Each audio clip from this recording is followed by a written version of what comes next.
Hello అండి. నేను మీ శైలజ చిట్టి. Welcome back to my channel. ఈరోజు వీడియోలో ఎప్పుడు చేసే దోస కాకుండా మిల్లెట్ దోస చేశాను.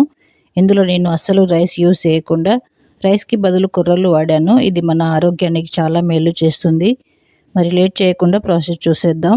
ముందుగా 2 గ్లాసుల కొర్రలు, అలాగే 1 గ్లాస్ మినపప్పు, 1 స్పూన్ మెంతులు తీసుకొని వీటన్నిటిని బాగా కడిగి ఒక 6 గంటల పాటు నానబెట్టుకోవాలి.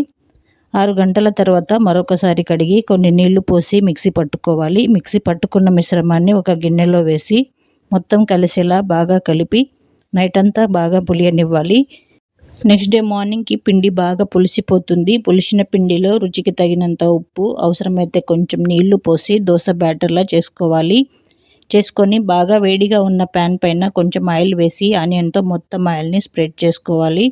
చేసుకొని ప్యాన్ హీట్ అయ్యాక దోసలా రౌండ్గా వేసుకొని కొంచెం ఆయిల్ కానీ ఘీ కానీ వేసి కాలనివ్వండి. ఒకవైపు కాలిన తర్వాత ఇంకో వైపుకు తిప్పుకోవాలి. అంతే, ఎంతో టేస్టీ అండ్ హెల్దీ కొర్ర దోస రెడీ. దీన్ని హాట్‌గా మీకు నచ్చిన చట్నీతో కానీ కర్రీతో కానీ సర్వ్ చేసుకోండి. అండ్ మీరు కంపల్సరీగా ఈ రెసిపీని ట్రై చేయండి. మీ అభిప్రాయాన్ని నాకు కామెంట్లో తెలియచేయండి. అండ్ మరిన్ని హెల్దీ అండ్ టేస్టీ రెసిపీస్ కోసం మన శైలజ చిట్టి యూట్యూబ్ ఛానల్ని సబ్స్క్రైబ్ చేసి లైక్ చేయండి.